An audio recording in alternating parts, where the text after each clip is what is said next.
Well, thank you for joining us. I'm sure everybody has had a look at the agenda. So we'll start with declaration of interest. I don't think, is there a need for it at this time? I don't think so. So we can carry on with the reports. I think Philly, you're on the agenda there. Go ahead.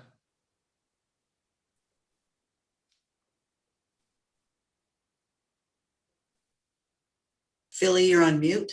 Yeah. I'm having some trouble with internet, so it was a bit droppy. So I hope you're able to hear me. I'll do my best and just speak up. Someone let me know if I'm dropping out. And thanks, John. And nice to see all of your faces.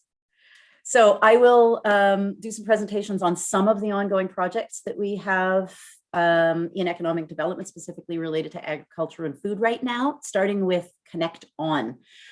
Connect On is a provincial program that's been going on for about 5 years now, mapping the agri-food value chain and the manufacturing sector across Ontario.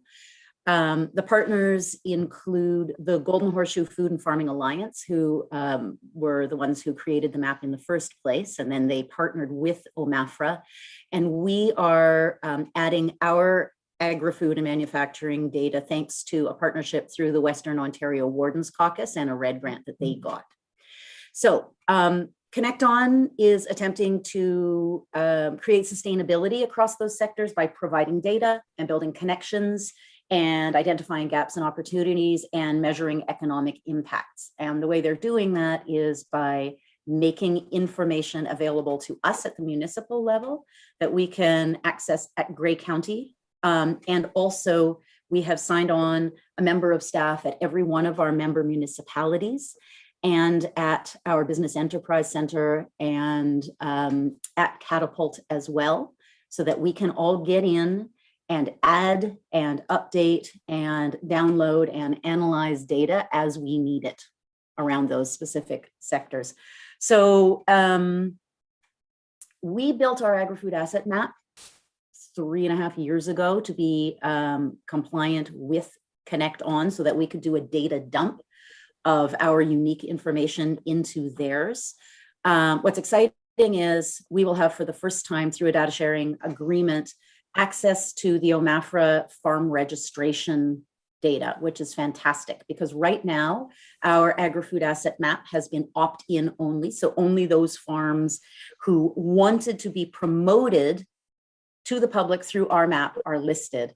What this sharing is going to allow us to do is see who is actually farming, what they're farming and how, and what the economic impacts are without us putting that out to the public, because this is all hidden from the public because of, as I say, it's just municipal users. So we get at least 1,200 additional data points that are going to help us with our decision-making and our planning. So it's really exciting.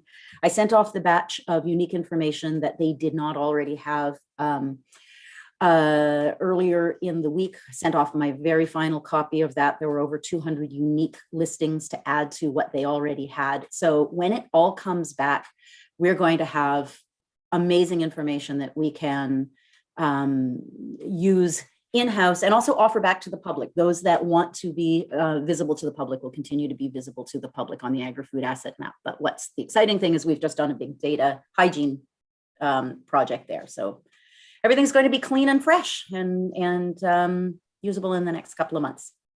We are going to be training municipal staff in early April. So next up is the Agricultural Specialist High Skills Major Program, which everyone knows colloquially as Chesley Ag Program. So background on the program, I'm sure most of us, if not all of us, know it, but just in a nutshell, it is a high school cooperative program that takes place in grades 11 and 12, where students learn about everything related to agriculture, from animal sciences, livestock production, horticulture, greenhouse, veterinary, marketing, crop sciences, soil sciences, anything to do with farming, up to and including agricultural business planning. This program has been offered for the last 16 years at Chesley, and when the high school grades were eliminated from that school, it was moved over to OSDSS, where it has been less successful simply because the operations of the demonstration farm are still at Chesley and students have to get themselves there. So that has made sustainability a problem. So we at the county, so staff from economic development and planning, met on February 8th with 3 people. Dale Ahrens, who's the retired principal at Chesley and wants to see the program continue. Dennis Watson, who currently runs the Agricultural Specialist High Skills Major program, and Larry Parkins from the Agricultural Committee that's working to build out the new Fairground Center next to Grey Roots Museum. And we discussed a possible solution through a partnership between the school board, Grey County, Grey Roots Museum, and the agricultural societies to move the Chesley agricultural program to a combined location at Grey Roots Museum and the new agricultural fairgrounds. So what that would look like is using the barn for animals and the schoolhouse for in-class at Morstan Village, using the Delton Becker room, the theater and the cafe potentially inside Grey Roots Museum main building itself, and the installation of seasonal greenhouses on the new fairground site, and also potentially experimental crop plots, which really aligns with what they want to do there anyway. So we've started the conversations. Planning has been working with the agricultural fairground and to do the application through the NEC. So we have to make these approved uses. And the museum has to look into the feasibility of using the barn for year-round use, because of course, school isn't happening when the village is open in the summer, it's happening in the spring semester. The win-win-win part is that would provide volunteers to Grey Roots Museum with the students there doing their cooperative programming on site. So we would have a new volunteer base at the museum. We are going to be booking a meeting of all the interested parties to do a tour of the museum site. We're working with Jill on that. And that can happen soonish because thankfully we're in green zone right now. So that's great. This is a long tail project. We don't have any timelines, but ultimately we would like to see this in place before Dennis retires, which is in 3 years. And we anticipate that it'll probably take a couple of years for the program, all the elements of the program to be set up.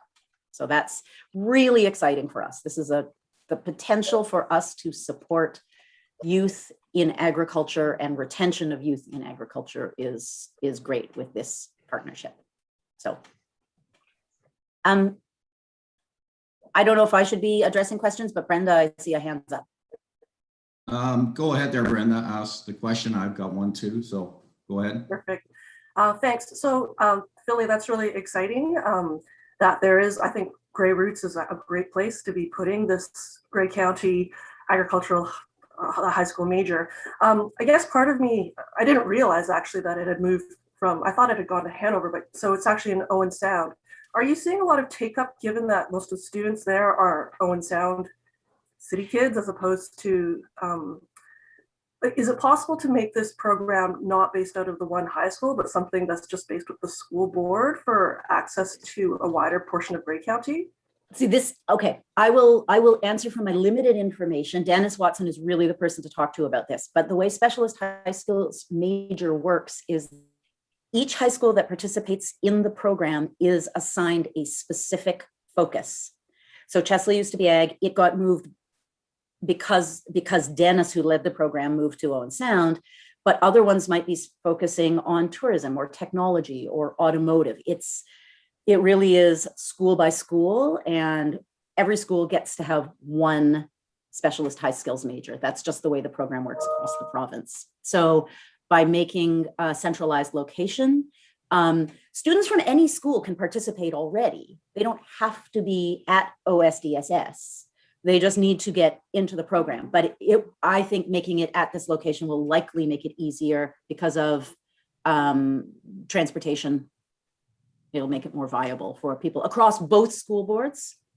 So whether it's Blue Water or the separate school board. So hope that answers the question. All right, thanks, Philly. Yeah, my question was, how many students have participated in the last couple of years that the program was off? That is definitely a Dennis question. I'm Okay. sorry, I can't answer. I wish I had come prepared with the answers to that. Maybe somebody else on the call knows. Nope, you know what? I'll look into that.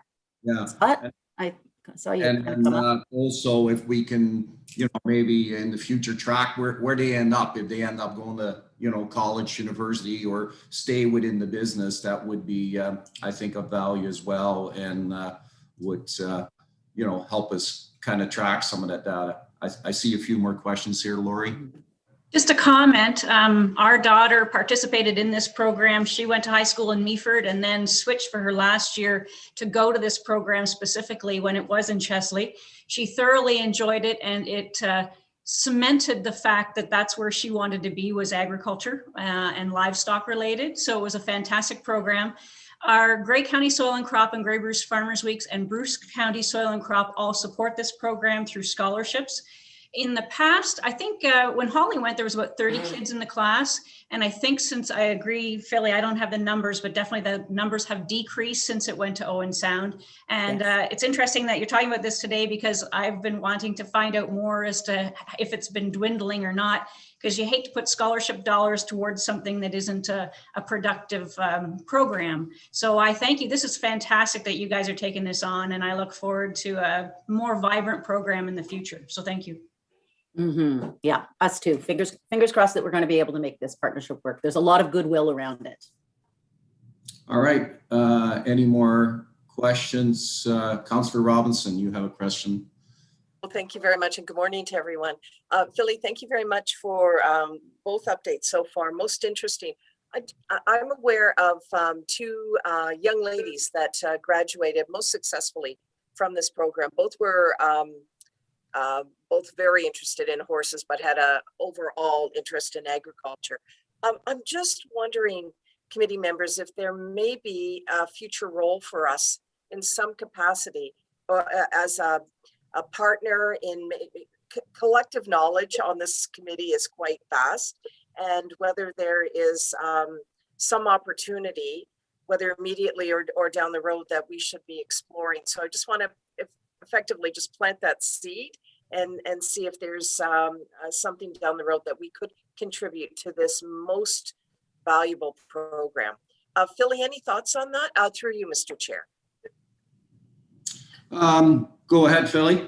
Well, I just think we're in early stages, and all sorts of ideas would be welcome. The door is not closed on this. We've had the initial meeting with the very tight group, and then we're going to start spreading outwards and inviting contributions and ideas. So we're in the blue sky. If you want to come to us, with ideas, great. We're not going to say no to any opportunities until we take a look at them. Thank you for that opportunity. Appreciate the response. All right, and I can, I'm pretty sure from the ag business side, a lot of companies are struggling for people to fill jobs that are and will be available in the future. So I'm sure they will support your program and look at opportunities to help out if need be. So, okay, I saw another hand up. Scott. Thank you. And just to respond to your earlier question, Mr. Chair, my understanding through talking to Dennis is the program has had to be put on hold temporarily based on the pandemic, just in terms of not being able to gather in groups, and online learning isn't really conducive in some cases to the type of educational experience they're putting forth. And I believe he said in the last few years before the pandemic, their numbers were in the high teens or low 20s in terms of class sizes. So. All right. Thanks, Scott. Thanks, Scott. Okay. Philly, you're up again, I guess, commenting on the agri-food workshop. Yep. Last portion of my update. So one of the things that we can continue to do, unlike trying to tap a tree or milk a cow, we can offer online learning during the pandemic. So that is one of the places that we're focusing some of our attention. We've got some upcoming workshops. The one that's coming up right around the corner, so starts next Wednesday evening, is a 4-part series called Business Planning for Small Farm Success with Scott Kelland. He is from Eastern Ontario. He is a mixed family farmer who's been at it for 3 decades. He is also a business management consultant specializing in small farms. And he has written a number of books and created a number of business support resources like Excel spreadsheets that can be used by market gardeners and CSAs and other small farmers. So he's been doing this for a long time and has a lot of expertise to share. We had an inquiry to the Business Enterprise Center about business management resources for small farms, and we realized that this would be really valuable. So we're offering this course. It is going to run for 4 weeks, 3 weeks of an hour and a half instruction in business management for farms. And then the 4th week will be question and answer based on the participants' own rough plans that they will draw up after the first 3 weeks. We're really excited about it. There are 20 spaces available. And as of 2 days ago, 10 were filled, which is right on track with our experience. Everybody is going to join up in the last 2 days. It's just what happens. And we're really excited to see the names of people that we have been working with in economic development and at the Business Enterprise Center, and also some people who we've never seen before. So we're excited about that one. In the fall, the Tri-County group that cooperated for the BRNE, the Business Retention and Expansion Survey, a couple of years ago, so that is Grey County, Bruce County, and Simcoe County, are working with the Henry Bernick Center out of Georgian College to offer a 10-part series that will start in late October. And it is going to be offered by the people at Food Venture Center. They're the people who took over the food incubator that was in Toronto. And this is all they do is work related to supporting food startups, food businesses. So this is going to be specifically for people who have farms and want to get into value adds. And it's going to synthesize information that we've offered over the last 4 or 5 years in partnership across the 3 counties. So information about food safety, the regulatory environment, labeling, marketing, scaling your business, things like that, all under one umbrella. Again, we're going to keep it very tight, maybe 24 participants maximum to keep focused on interactivity and success for the participants. And we are hoping to keep it to under $100 registration for people who are in the 3 counties, and maybe $150 for people from outside, because we realize in the online environment, people want the information and they live where they live. So we're excited about that. Again, that's going to happen in the fall, and that's just because we recognize that trying to offer something that lasts for 10 weeks in spring and summer is impossible for people on farms. So heading into the winter season makes a lot more sense. And the last thing that we are working on is I'm currently having conversations, Lori, I think you'll be excited about this, with Martha Rogers. And Martha is a master preserver and canner. She's done a program at Cornell University, took her 1.5 years to complete. And she was teaching at York University. She lives here in Grey County, and she is one of the most knowledgeable people in Canada around the food science of canning and preserving. And we are talking about what kind of programming she might be able to offer. This would dovetail almost perfectly with the Food Venture course about on-farm value adds, because the Food Venture is going to teach about the environment and the business planning, and Martha's going to be able to get down into the nitty-gritty of how to do the things. So we don't have dates set. We had originally pitched an idea of a workshop every 2 weeks through the growing season, but the logistics of that might make it difficult. So we're still in conversation. This would be another tri-county program. And I'm anticipating that it might be 3 or 4 sessions at this point, and it will build on the course that Lori and Grey Ag Services offered last spring. Was it that you offered stuff with Martha? and let people get some more valuable information. I am just going to go on mute for a moment. To follow up on what Philly's saying, we've worked with Martha for several years, and we actually this year we had a fermentation course earlier in the sessions, and we have a canning one coming up on Tuesday, April 8th from 10 till 11:30 a.m. You can still sign up for that. Martha is extremely knowledgeable and teaches extremely well, isn't condescending. Steve Furness came to one of her earlier courses with us and said that as he walked out the door, he whispered to me, "It's surprising I haven't killed my family." And so you can certainly learn a lot from what she has to say. So I look forward to the workshops that you're creating, Philly. Thank you. Yes, so are we. So that's it. Happy to take any questions if there are any. Any questions at this time from the group? I think we're all good. Well, thank you, Philly and Lori, on getting us up to date there. Sounds like there's lots of exciting stuff taking place. So thanks. Excuse me. Sorry, John. Savannah Myers has her hand up. Oh, sorry, Savannah. I didn't see it. No worries. Sorry, I'll be really quick. I was just going to say, you can see why Philly is the person that we need to have around this table, because her update is much better than mine. And I'm thinking, if we can, if it's okay with this group, if we can keep, especially the Chesley Ag program, as a standing item on this agenda for the next little while, because we are just starting those conversations. And I think there's a lot of comments to be collected. And I could see a report being put together from this group to be able to go to council with a recommendation when we know more, because right now we are so early days, but it's such an important program and such a great opportunity. We want to keep collecting that information and then get that in front of council when we're ready to do that. So if that's okay with you, I could see that being a standing item on here, so we can continue the comment collection. Yeah, okay. I think we all agree there. Yeah, good point. Perfect. All right, thank you.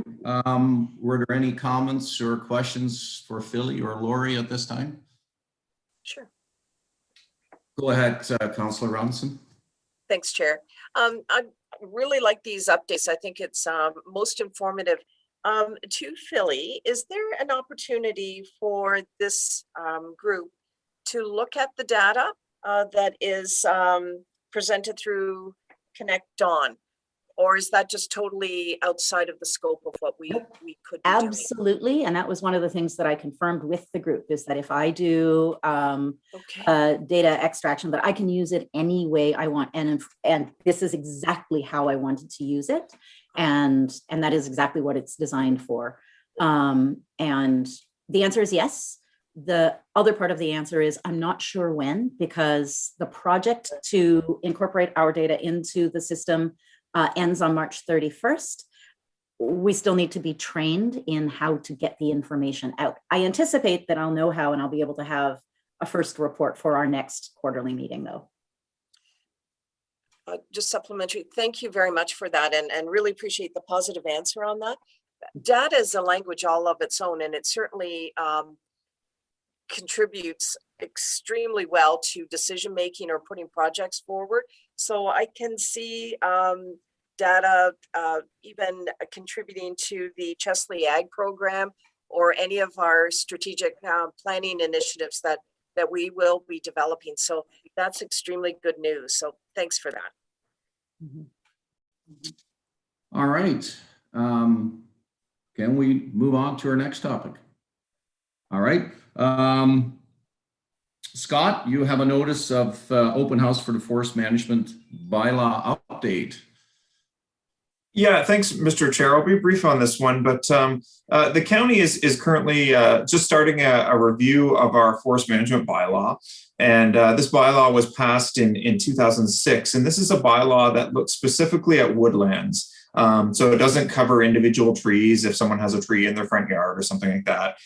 It covers woodlands that are 1 hectare in size or greater. And our bylaw was passed in 2006, and obviously things have changed since then.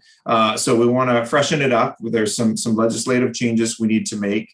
And we want to make sure that it works well with our planning process and our official plan, but also any bylaws at the municipal level. And we've been lucky enough on this upcoming workshop to partner with Town of Blue Mountains, who's undergoing a review of a complementary bylaw at the municipal level. And certainly we want to make sure for any of our other 9-member municipalities that have bylaws that it's working with them and we're not creating any sort of duplication in that regard.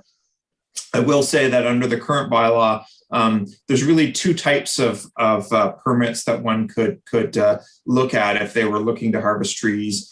One is if you want to selectively harvest in your bush just for overall forest health and some income, then that's a fairly straightforward permit and it's a fairly quick process. The other would be another type of permit whereby someone's looking to clear cut a piece of land. And obviously, as you can imagine, that's a little bit more involved. And in some cases, there's environmental review that's needed in that regard. There's a number of existing exemptions in the bylaw, including where you have a building permit. So if a farmer were looking to put up a new barn or shed, then you're not needing a permit for that. There's permits where you already have a planning application or where you're just cutting wood for your own use, like firewood.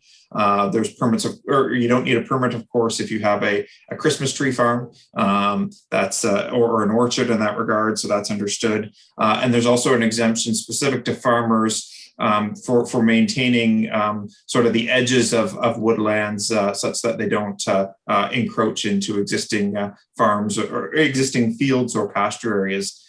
So what we're really hoping for from the agricultural community is your feedback on this bylaw. If you've had any exposure to it or difficulties with it, now's our time to look at making those changes. And furthermore, this first open house and then the subsequent public process may also serve as an education process to say that, hey, Grey County does have a bylaw, because we do hear it from time to time that, oh, I wasn't aware you had a bylaw, and that's good to know kind of thing. We've tried to promote it in recent years, and we've got what we call a call before you cut campaign. But as much as possible, we try to take the friendly approach and the education approach rather than enforcement, and that's really only a last regard. So this first session will be an introduction, and then we'll have a further session down the road once we have the draft changes, and maybe those draft changes can come back to this committee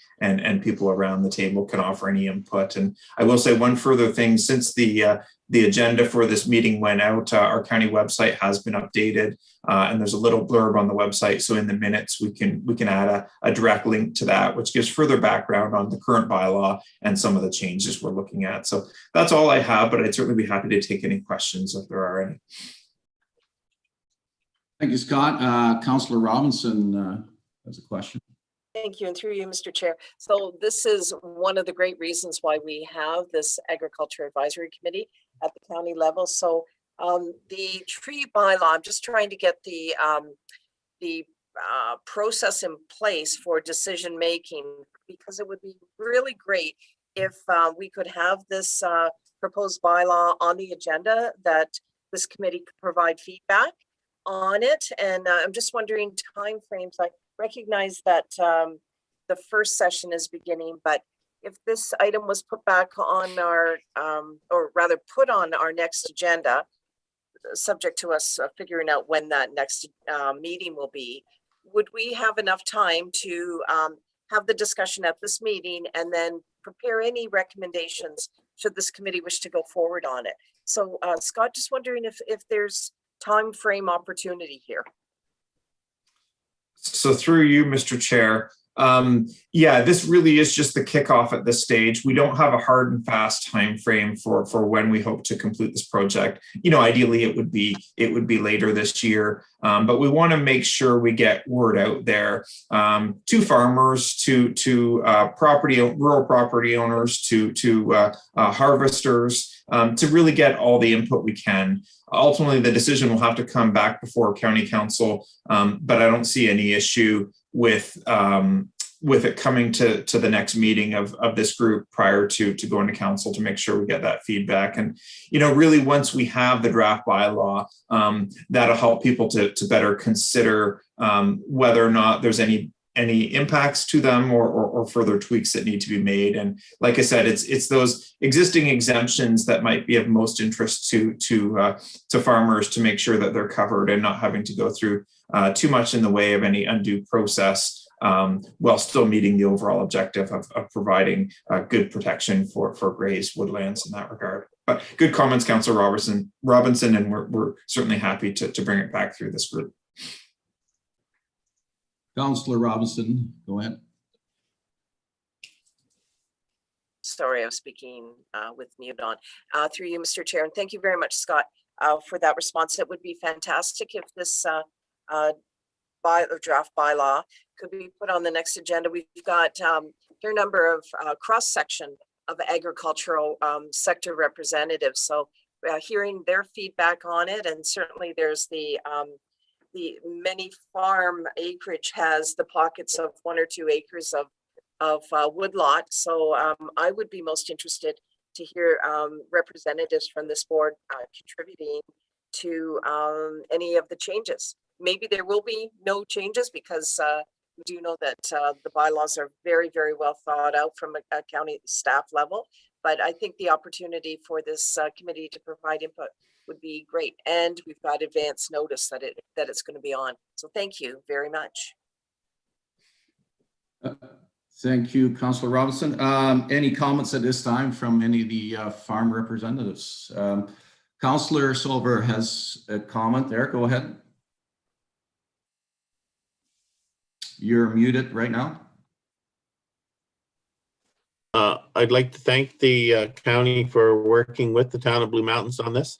We did start our own process over a year ago. One of the issues that did come up is because there's Niagara escarpment lands and there's the escarpment rules there, and then there's the county, which that's pretty easy because there's a defined boundary. And then there's the county rules, which apply to woodlands greater than a hectare. And then, so that's not exactly by property boundaries. And then we had tried to do it by property size to exclude any farm uses, because what we were concerned with was developers, and particularly, cutting down trees in advance of, making development applications so that they wouldn't be stuck with tree preservation zones because the trees would be gone. So it did lead to a lot of confusion. There was quite a bit of angst in our community. And then COVID struck. And then we heard the county was wanting to update theirs. So we thought we'd, just do it in concert so there'd be good alignment with the county. But even now with this notice going out the other day, we've already got a lot of correspondence and people are concerned about property rights. And we certainly have consulted with our Agriculture Advisory Committee here. And so it's quite clear in our original wording, that's not even close to here, but anyway, we have consulted with our Agriculture Advisory Committee, and we made it quite clear that we would give a kind of a blanket exemption to farm uses, because we recognize that, there's maintenance of fence lines. There's a lot of people that cut firewood. There's the need to keep, all of the exemptions that are in the existing county one, but even more broadly, people, especially our apple farmers, they're constantly cutting and replacing trees. So we don't want to capture any of the farm uses really in this.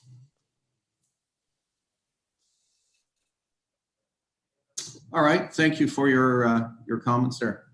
Go ahead, Brenda. I'm sorry if I missed this when you first started speaking, Scott, but is there a date and a time for this? Like, this notice of open house, is this sort of like we're starting to talk, or is there an actual meeting to go to? Yeah, sorry, through you, Mr. Chair. That was my fault. The open house is on March the 27th, and it's at 1 p.m. to 3 p.m. or 5 p.m. to 7 p.m., depending on what works best for people's schedules. At this stage, it is just a virtual open house, just based on the pandemic. But we'll include, there's a link to the notice of open house with the agenda, but we'll include a link to the open house in the minutes, as well as a link to the county website that explains some of this a little better in the minutes as well. It is required that if you wish to speak at the open house, that you register in advance with the town, just so they can formally add you to the call in that regard. But there'll be more to come for those that can't make the open house. And as Councillor Soever has said, we've already gotten some comments on this, and one of the comments we've received is, well, listen, I don't do well with online meetings. Is there other opportunities? And so we're certainly happy to arrange phone calls or meet with people in other fashions once safe to do so, to make sure that we get all the feedback we can. Thank you, Scott. Any other questions for Scott on the notice of open house? Yeah, that is a neat little link. I figured it out all by myself, so I'll just click on it and the whole thing will pop up. So excellent. Well, I would strongly suggest that the members of this committee at least try to listen in on that meeting. I'm sure there's going to be lots of information, different viewpoints, and I think it'll be well worth it and would help out. But maybe take the time prior to that. It's coming up pretty quick, March 24th. Maybe talk to some of your people within your community and see how they feel, and make sure they're aware of it, that it is coming up. Thanks again. Any other questions for Scott at this time? I think we're all good there. Great. Other business, sector representatives, time to share some information and important issues or challenges within your different communities. Heather, you've got your hand up. Go ahead. I just want to provide a little bit of background, and we wanted to put this on so that would help staff gather a framework to bring back relative reports to the committee. Committee members can share some of that information. That'll really help staff provide responsive agendas moving forward with this group. So I just wanted to provide a bit of background on that. All right, thank you. Would like to comment first. We'll ask Kathy. Kathy, what's going on in your world? This Kathy or the other Kathy? Sorry, Kathy Eckeswaller. You, Kathy, yes. Good morning, Mr. Chair. Just a couple things that I thought I would bring forth today. The challenge to the Bill C-156, which is the Farm Trespass Act that was put in place just last fall. The animal rights organizations are challenging this, and it's a big concern for anybody that's farming, in my opinion. Even from the fact of just family privacy and biosecurity. I don't know if other people are aware of this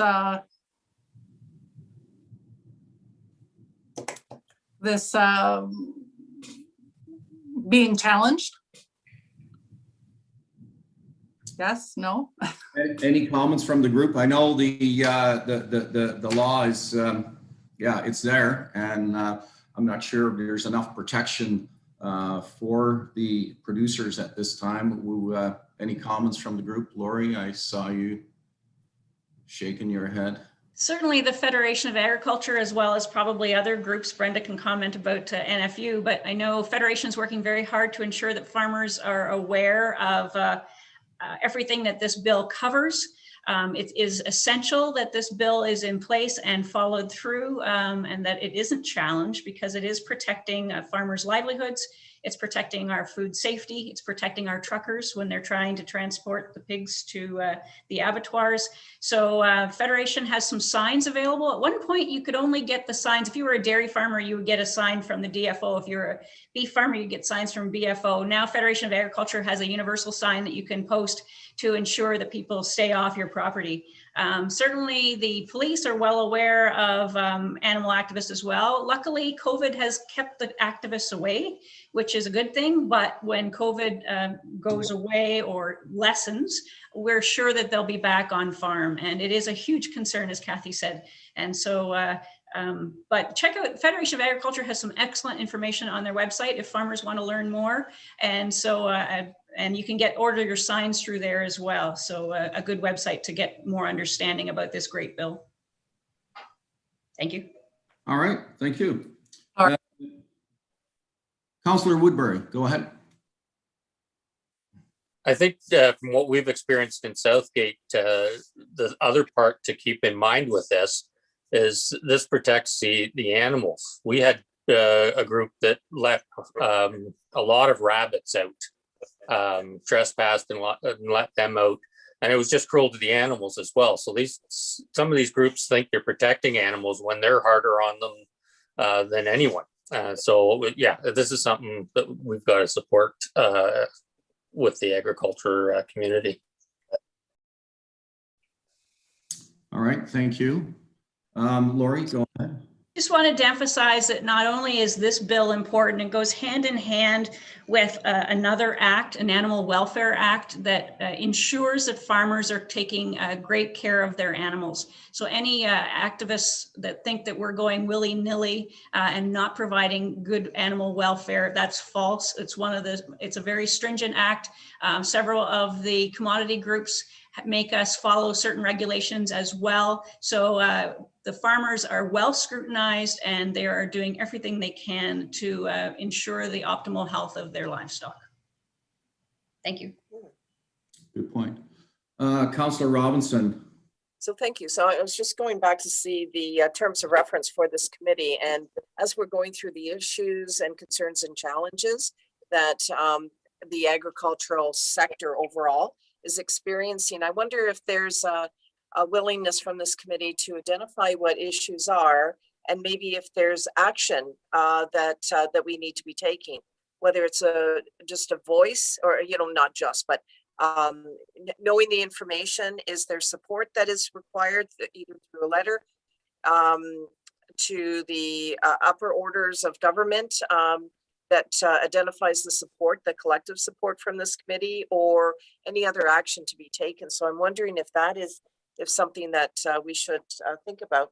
If Bill C-156 is an item that we need to pursue, it certainly, to me, seems like it falls within representing the voice of agriculture. So just putting that forward to the committee and see where you wish to go with that.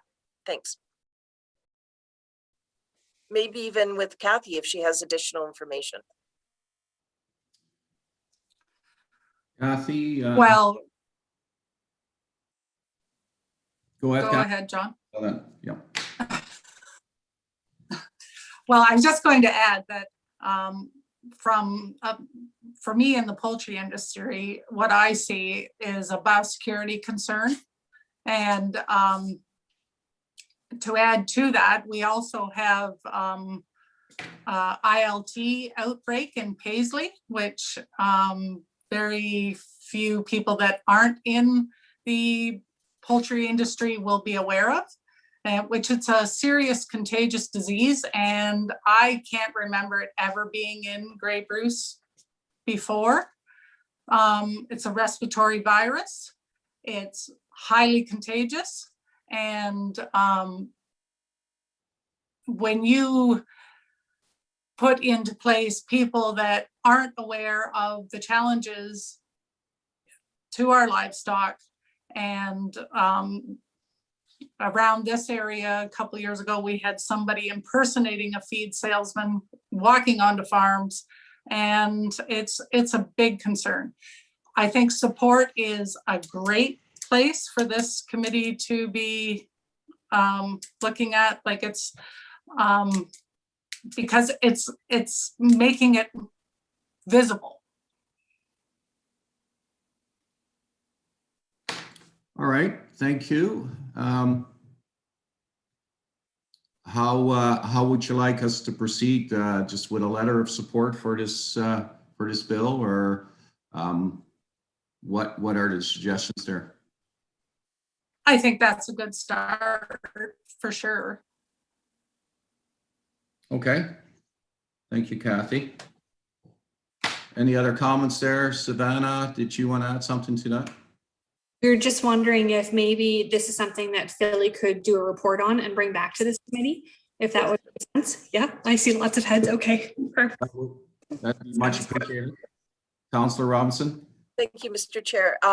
So Kathy Eckenswiller, thank you very much for just starting what I'm perceiving as a roundtable discussion on issues and challenges that the agriculture sector is experiencing.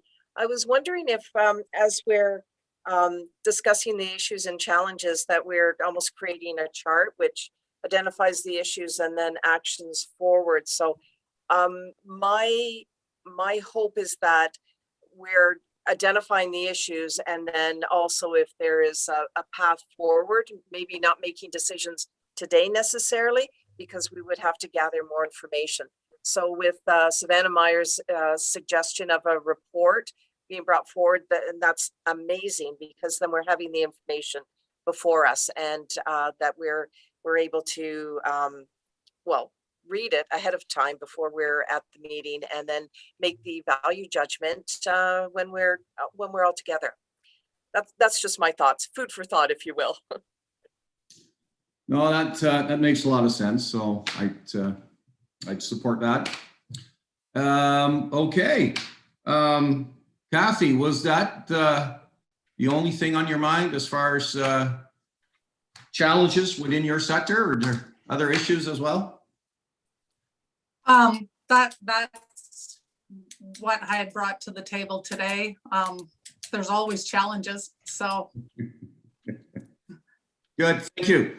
All righty, good stuff. Brenda,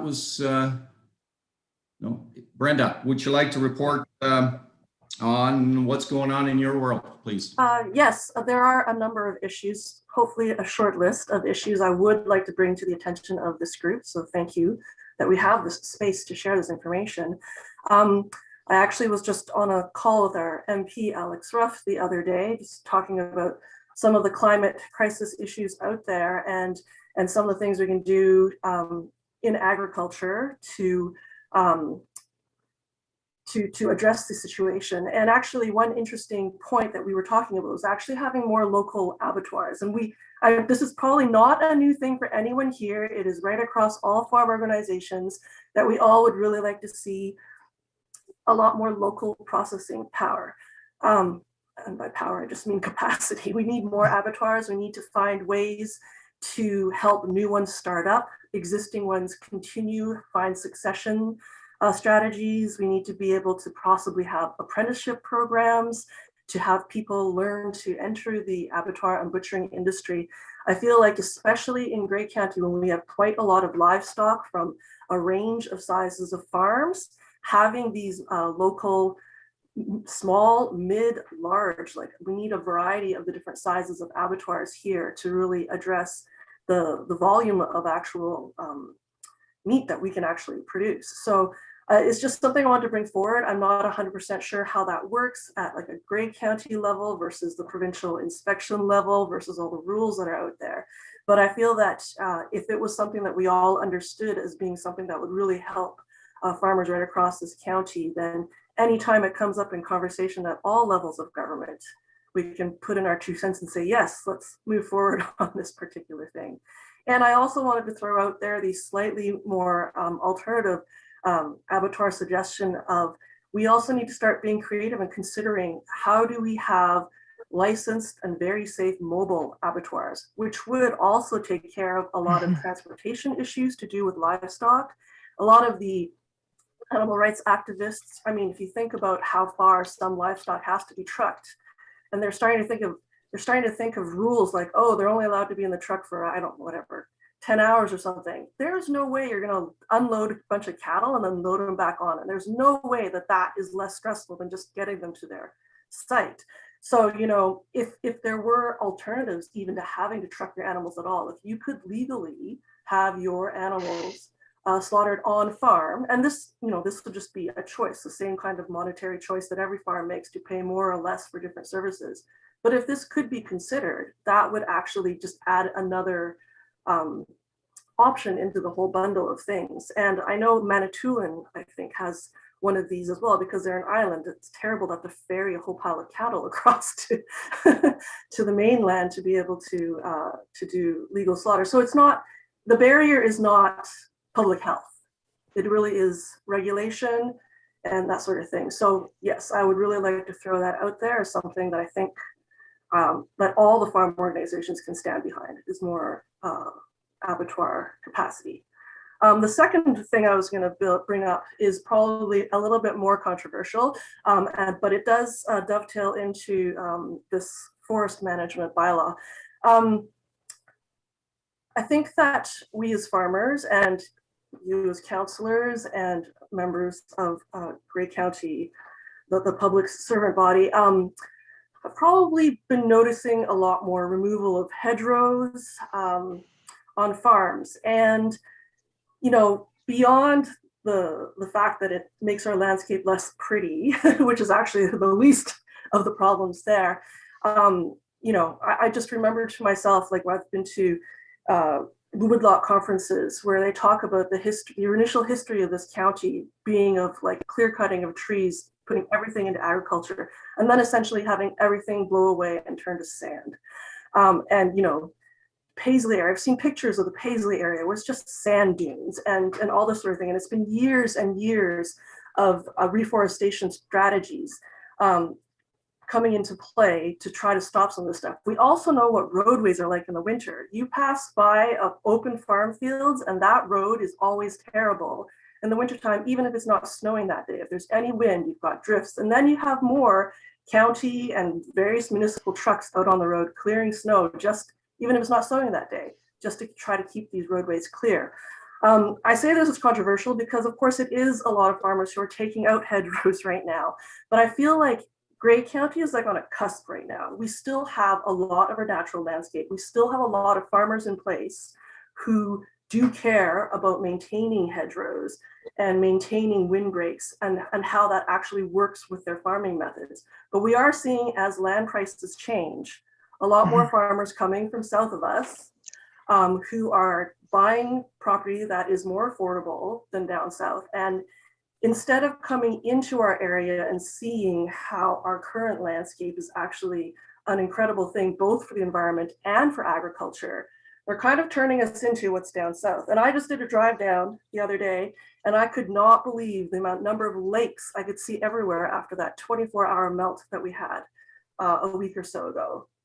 And so, you know, I just think to myself, of all the conservation areas, what they're talking about with flooding, when I talk about erosion and just runoff and just loss of our nutrients from fields, like, you know, that's not being kept to grow the crops that people are trying to put in. So, and I say this is controversial because of course, nobody wants to be told what they can or cannot do with their land. I completely understand that. But I think we also as a society have to make a decision as well as what is important. So I know that the forest management thing is for this 1+ hectare set of trees or whatnot, but I actually think the hedgerows are a pretty big deal. And they're on like a priority list for OMAFRA, and there's funding out there for it and all this stuff.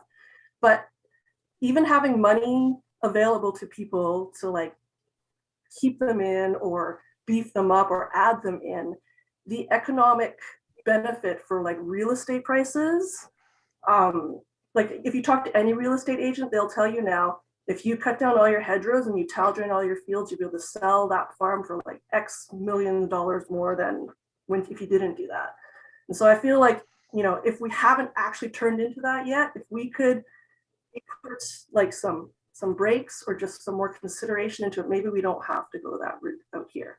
So like I said, this is definitely not something that I think every farm organization would agree with, but I know for sure that for National Farmers Union, this is actually a really huge deal. And we're willing, and I know for NFU Grey County, this is actually our big topic for this year, to talk about our resilient landscapes, because this is huge. Every hedgerow that stays in place, every tree that stays in place, while still being able to do good agriculture, is a sponge for the water cycle and maintains resilience for our entire county. So the only last thing I had to say, and this is actually a little bit of a question. When a farm decides to put up a new farm building, perhaps an on-farm store, as we've seen a lot of, and so on, have there been a lot of requests for this lately, like building permit wise? And does that building get taxed at like some sort of a farm rate, or does it end up being thrown into like a commercial rate? I know this has come up for other counties, so I'm throwing it out there because I don't know what the case is for Grey County. Thank you. All right, Brenda, a lot of passionate topics there. To get started, maybe we'll start at the top of your list, processing abattoirs. It's been brought up a couple of times. Philly, you might. John, maybe I can make a comment. Sure, go ahead. If I could, thanks. I think one of the important roles that this committee can help us to facilitate is more awareness and education around these important topics. When it comes to the mobile abattoir things, I know that there were projects and are still some active mobile abattoirs that have been very successful. There have been others that have been tried and weren't successful. I think there's a lot to be learned from that work. I see an article from Sustain Ontario where they kind of talk through some of the challenges and opportunities with that. And I'm wondering if it's an opportunity for us to bring somebody with that broad expertise to this table to really talk about what it would take to make something like that successful. Is it, you need to form a cooperative, and you need to have this kind of base of people that are focused in what you need to do to try and, keep it successful in the longer term. With regard to the hedgerow part of things and that preservation, you're probably all aware that another initiative that the county has ongoing is with regard to climate change. And we've been doing some work on that. We're coming up to a kind of a next step point in the climate change work. There's a meeting at the 1st of April. The hope coming out of that is that there would maybe we'll be able to put a coordinator position in place to carry that work forward. And if we did, some of the benefits that you highlighted, Brenda, I think would be valuable for that committee to be aware of and to consider. And when we think about a huge part of climate change will be about education and working with our partners, whether it's the conservation authorities, the general farm organizations, other councils, but how can we all work to help property owners understand the benefits of some of these kinds of activities, and hopefully get some more uptake that way in the community. So I can see some of these things coming together. And the last question about the taxation, certainly when MPAC comes to do their assessment, there's the house in 1 acre is assessed as the residential, then you have the property itself, and then you have the value added aspects of the operation, which would be taxed likely some form of commercial. So there are, almost all of our farm properties have at least a couple of different assessments associated with them. That's all I have. Thanks. All right, thank you, Kim. So yeah, as you can see, there's lots of information out there, and getting the right information to the right groups and people, I think maybe we can help and assist with that. Cassie, go ahead. My understanding of the mobile abattoirs are predominantly for on-farm use. It's not meat for sale. So if you have a cattle beast that's injured and can't be transported to an abattoir, then a mobile abattoir can come in and process that meat for that farmer on his own property. So I think we have a long way to go to having mobile abattoirs that would be provide government inspected meat for sale. End of comment. Yes. Good. All right. Any questions, suggestions, comments for Brenda at this point? Add on? No. All right. Amy, what would you like to see happening as far as your area of expertise? Excuse me, sorry, John. I see Philly has her hand up. Sorry, Thank Phil. you. That's okay. Thank you. Briefly, we are in regular communication with Meat and Poultry Ontario, and they have just circulated a survey to look into the needs for abattoir across the province. So we're going to be waiting for information to come from that survey to help us inform any decision making, because over and over and over again, abattoir has been recognized as a need, certainly through the BRNE. And the county has been working with an organization that wants to bring an abattoir to the area and is in the very beginning stages. And we are trying to assist them in any way, shape, and form to locate here. It's still early stages, but I know they've been speaking with economic development, with planning, with their municipal partners, with Catapult, with a number of people in the community. So they are actively engaged here. So I don't have anything to report on it other than whenever the opportunity arises, we jump on it and try to make it happen. All right, thank you. Amy. Hey, hi everyone. Thanks for the opportunity to share. I'll just jump in quickly about what we were just talking about. This survey that's going around from Meat and Poultry Ontario, they're looking for input from producers as well. So we just did an on-farm or on-phone interview with the person who's interviewing farmers about their challenges with processing.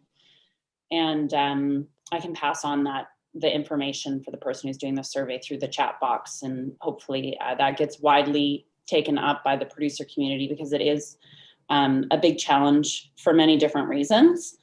So I had sort of 4 points that I wanted to bring to the table today. And as Kathy mentioned, there are always lots of challenges. So this is kind of my short list of things that I thought were fairly relevant.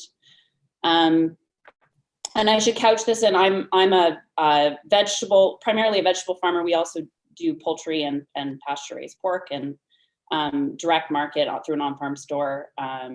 All of our products are essentially direct marketed. So one big thing this past year has been just the demand and boom in local food, which you're probably all well aware of if you've been paying attention to the news or just yourselves. And which has been good in some ways, but it's also exposed a lot of vulnerabilities in our food system. One current challenge is sourcing seed for vegetable farms. That has been really, it was a challenge last year, and then this year, the seed companies that the majority of the commercial vegetable farms, smaller scale like myself, are purchasing from are 3 months behind in packaging seeds.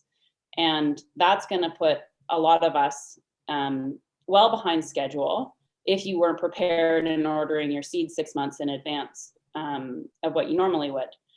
And it has got me thinking a lot about the vulnerability of our local producers because of the lack of knowledge and awareness around seed saving, particularly, over the last however number of years, we've lost that as a skill. And there's some people who are doing it. We have some great local seed companies in our area, but in general, farms are not saving their own seeds, which leaves us really vulnerable. So not sure of the opportunities around there, but I thought that perhaps there's at least an education component that could happen, maybe through some of the workshops that Lori does or Billy. Okay, and then, so my next point is also has to do with vulnerabilities. I had meat processing on there. Of course, we've experienced it this year. A number of other producers who are experiencing the boom in demand for their product were unable to book additional processing capacity, so they were unable to take advantage of the opportunity to sell more product or produce more product. That, as well as the processors, there's a really wide range of quality in the processing that is available to us at the small scale level. Our consumers are demanding a very high quality product. They're educated consumers. They know what tastes good. I'll use the example of sausages, pork sausages. You can go to one processor and get really awesome tasting, well prepared, properly ground sausages. And then your next batch of pigs might be going to another abattoir, and the quality is so poor that they're almost not sellable. So there's a real wide range of quality, which is risky for the producer, because you've already put all that money into the product and brought it to the processor, and the product you end up with is subpar. So that's maybe something in terms of, I know Philly's mentioned building capacity in skilled butchery in the region, and that I think goes hand in hand with building capacity, is making sure that there's skills out there. Another vulnerability in this particular area is we all saw the grocery store shelves clear out in March and then into April and so on. And there's been up and down supply throughout our food chain through the pandemic. Our area is a unique area. We're in zone 4 and 5 growing. It's fairly cold, but we do have capacity to grow and store a lot of our own food through the winter, but we don't have a lot of farms doing that. And that is an area that I think is really important as we start to sort of examine our food system as a whole in Grey County, is what's our ability to feed ourselves. And winter storage capacity and winter growing infrastructure is a big part of that. So another point that hasn't been mentioned yet is this year, a lot of us who direct marketed moved our farm businesses online for the first year, and we're selling online. And those of us who've been able to do that and take advantage of the online sales fronts that are available to farmers have done really well, and ourselves included, but I've seen other businesses do it.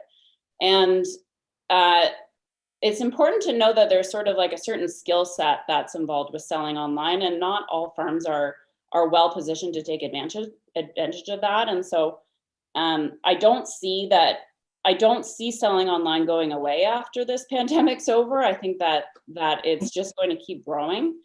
And a couple things there. I think there's a real opportunity to build skills and capacity around getting farm businesses online. Something like Digital Main Street, what they're doing in the Grey Highlands, but expanded across the agriculture sector, would be helpful. And then also, of course, building capacity in rural internet services, which has been a real challenge. And I know that there are some exciting things happening there with new companies becoming available, but it continues to be a problem when your internet stops working at 7 p.m. And you can't really get any work done. Okay, and my last point, which sort of is all around building capacity in this area. I think it was mentioned in the planning report in our first meeting, this area is uniquely positioned to support new farm businesses and unique farm businesses and small scale farm businesses, which is certainly something that's important and an exciting thing that we would like to see continue. I am curious to see what happens in this area in the next 5 years as the land prices have, tripled in some areas. One of the big things that'll attract these unique businesses here is the affordability of farmland. It's certainly why we landed here from BC, and chose to start our farm business in this area. Our farm has more than doubled in the price in the last 6 years. So just something to kind of flag and monitor. And I think this new opportunity through Connect On to monitor the agricultural landscape and the agricultural land use in our area is going to be key. That's a really important tool in the toolkit, so that we can see how farms in this area change over the next while as the prices hopefully slow down, but probably not drop. So yeah, I think that's it. I did want to jump in and talk and just mention a little bit about something that's really exciting that's happened. There are a lot of new farm businesses looking to start up in across the province. I know Everdell, who has a farm business program that's based out of a farm in Erin, Ontario. They had 70 new farmers in their farm startup business program this year, which is just way more than they've ever had in the past. It's all online. So there are people looking to get started in farming in our province and in our area. And I think as much resources that we can provide to them to help them be successful, recognizing that this is an incredibly difficult industry to enter and to be successful in. It's important.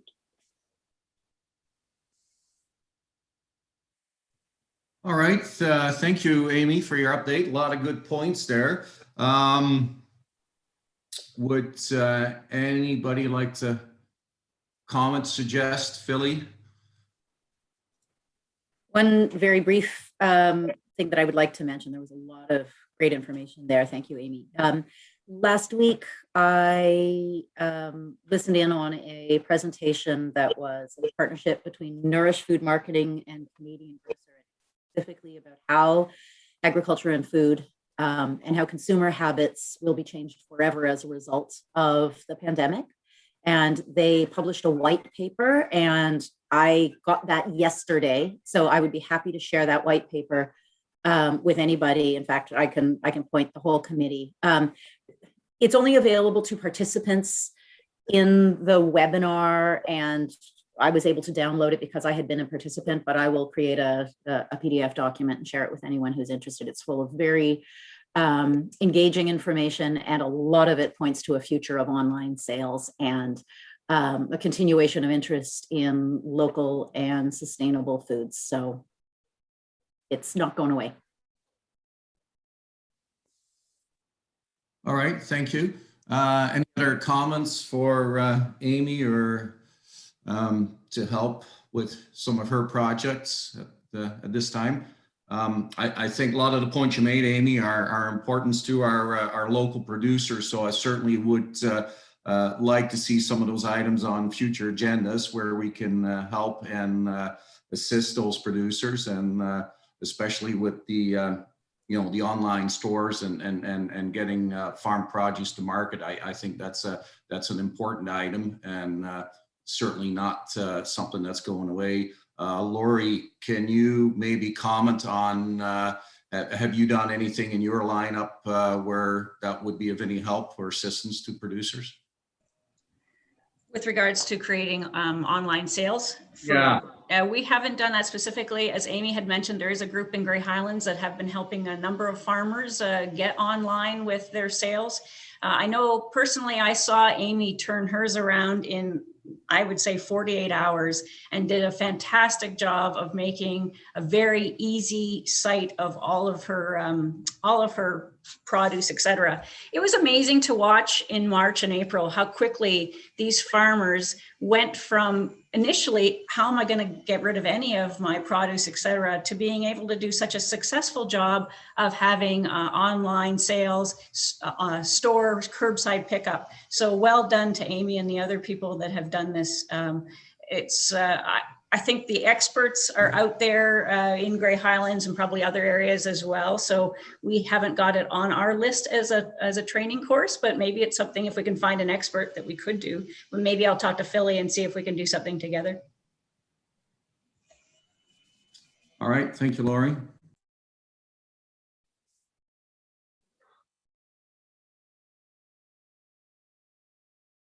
Sorry, Lori, anything else in your department that's Oh, yes, I've got lots, but I will make it quick. First off, we have been doing webinars this year instead of courses. So we offered 10 online webinars and we have 4 more to go. We have an agronomy panel, a climate-friendly gardening panel, a horse night, which we always do, and keeping up with canning science with Martha Rogers, as I mentioned. I know we keep hammering on this issue, but internet is extremely important and COVID has accentuated this. When online events or online courses or online meetings are your only opportunity to interact with fellow producers, if you don't have access to internet or access to reliable internet, it alienates you.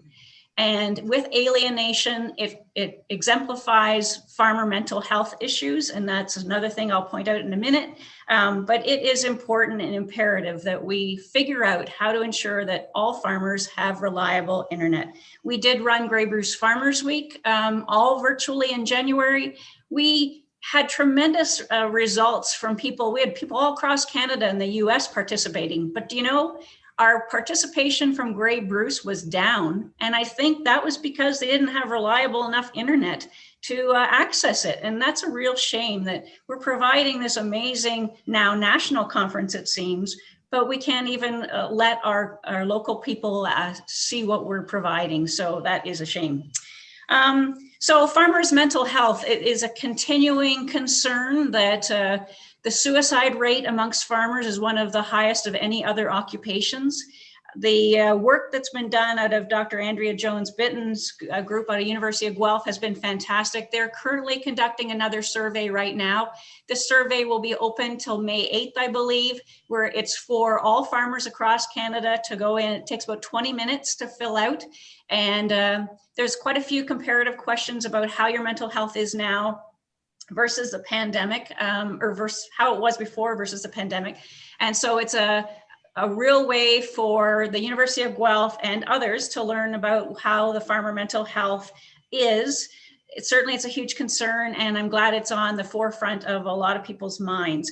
There's a new program called In the Know by a group of people created this new session, and Canadian Mental Health Grey Bruce will be offering this in conjunction with ourselves and other groups.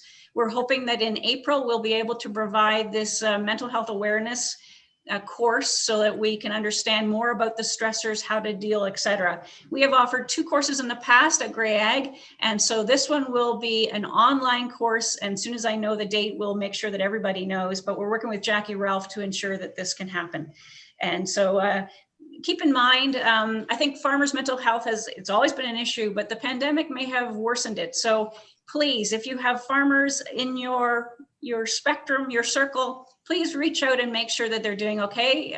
There is a stigma, even worse in the agriculture community than there is anywhere else. You know, it's the gotta be tough, gotta roll on. And so please watch to see any differences in those loved farmers that you have in your area and make sure they're okay.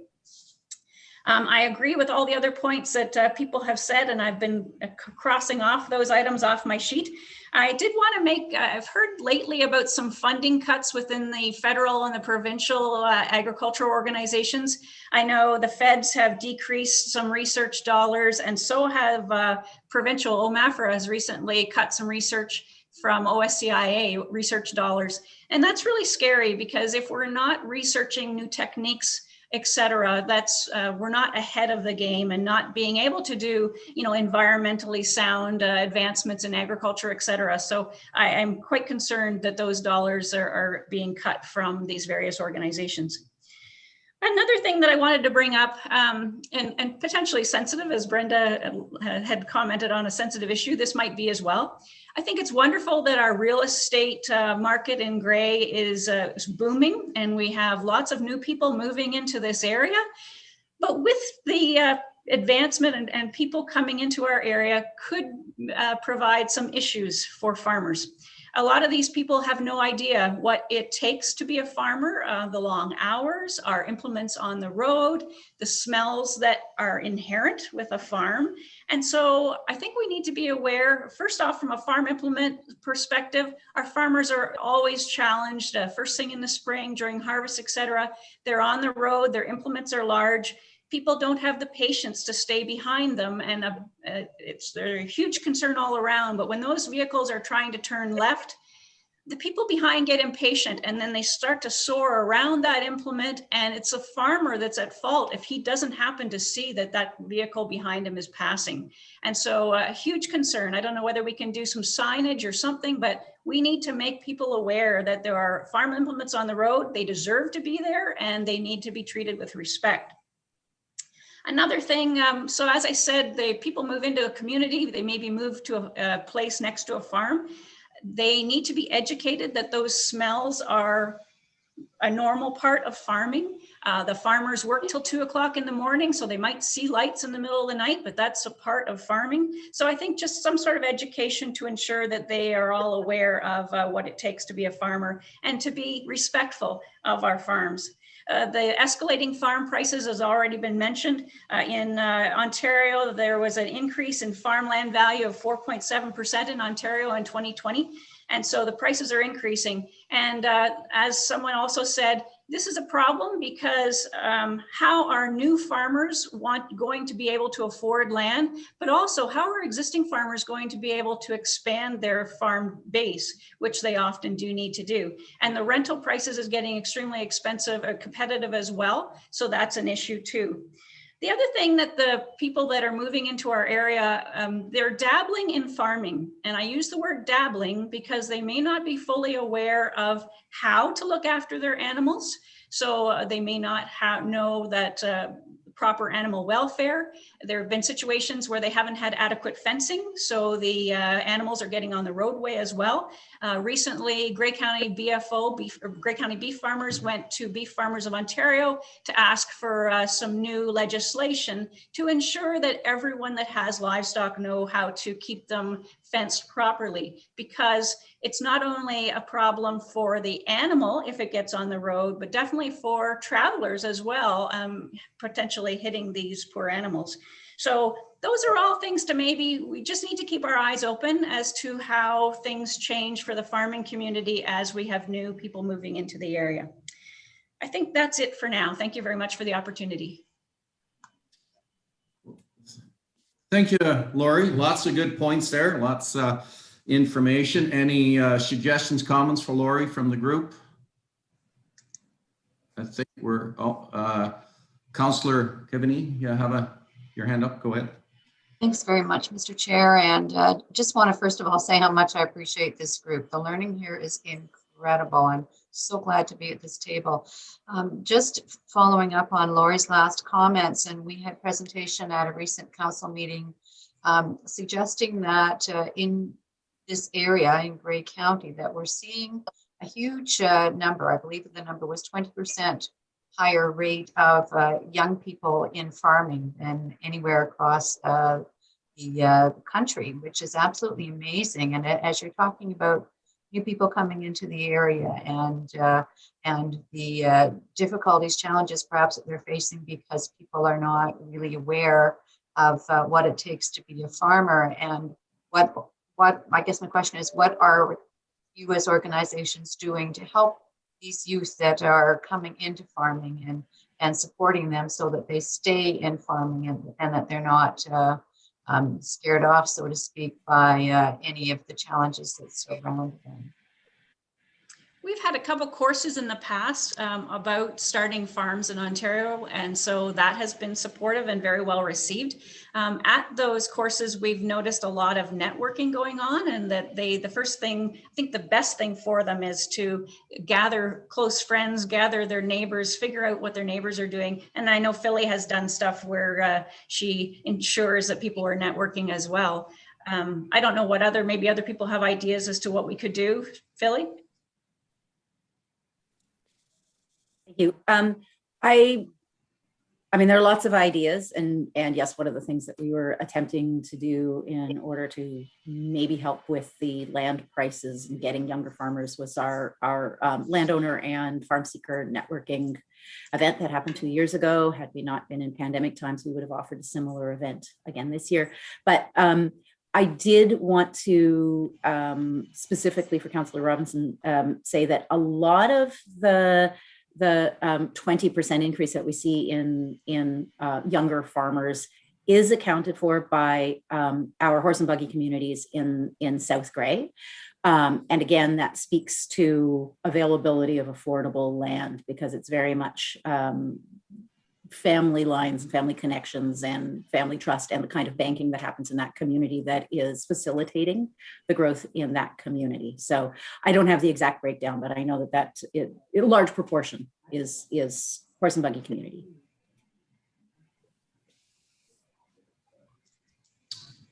All right, thank you. RJ, did he join us? I don't see him up at this time, so okay. As far as the agricultural supply, I can make a few comments there.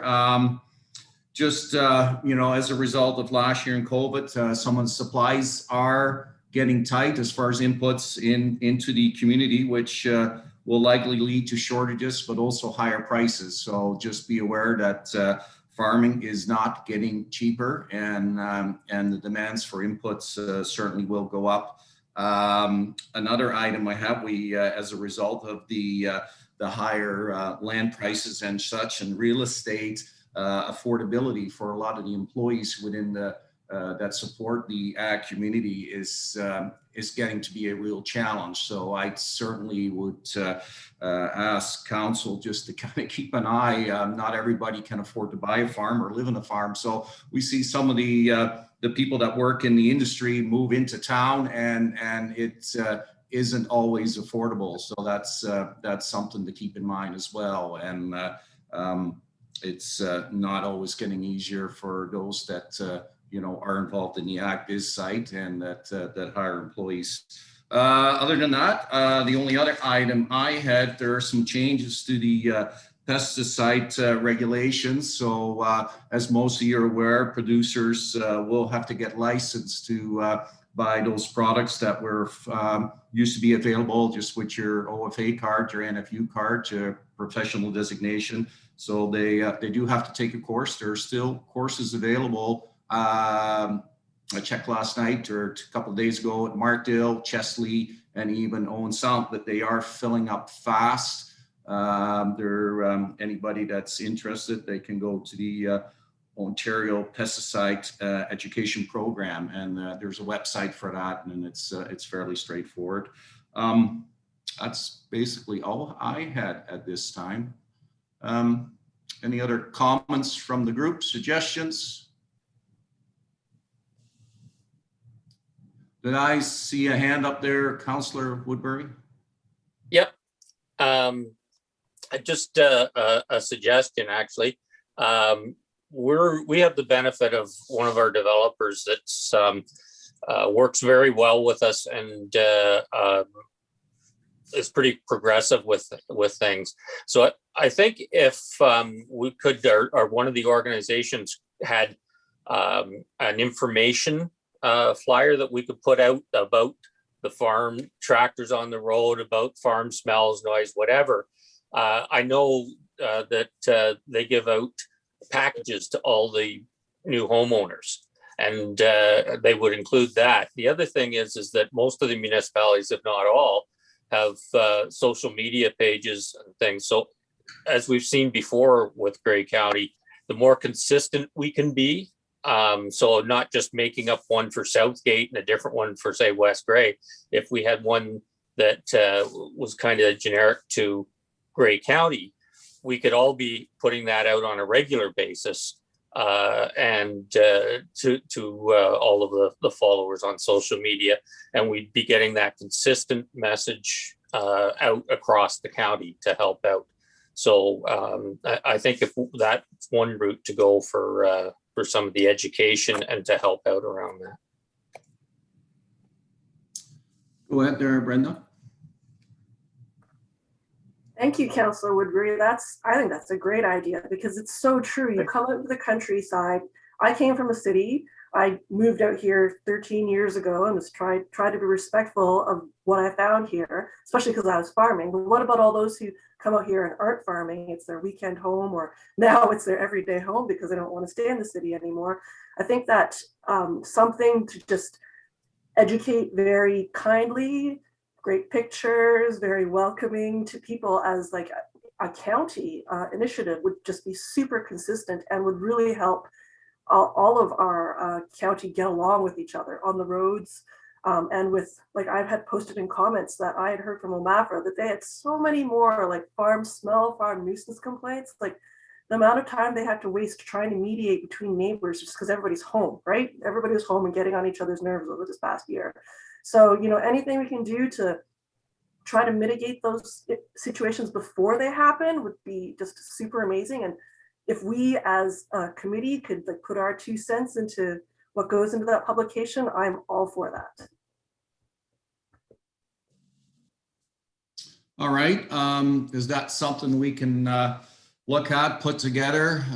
We need somebody to spearhead that. I see some heads shaking. Philly? I was having this conversation with a member of our planning staff yesterday. This is something that has been identified by the BRNE, and we're talking about what Lori mentioned with respect to road safety around farm vehicles. Specifically, the conversation with planning was about land being taken out of production by newcomers who buy farms and decide that they don't like farming because it's icky and noisy.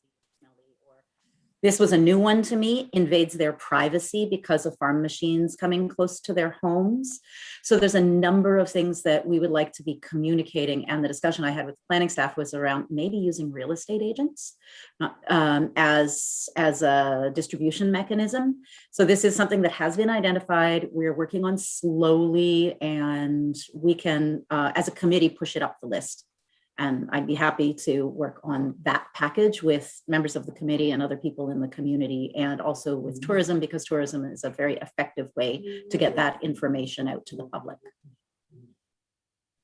Excellent. I think there's definitely some merit there. And like most of us, some of us we all know there's a lot of new faces in the community. And, you know, the sooner we get them up to speed, I think it would maybe make life easier for some of us. So, okay, some good work there.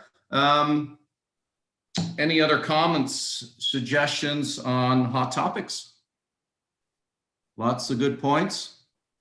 Okay.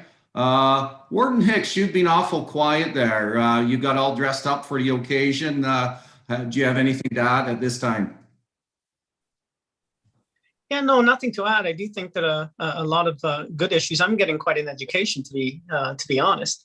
A lot of good issues have been raised. I'm hearing that many of them are already on sort of the radar and will be addressed. But I think we've had good discussion for initiatives to come forward in the future.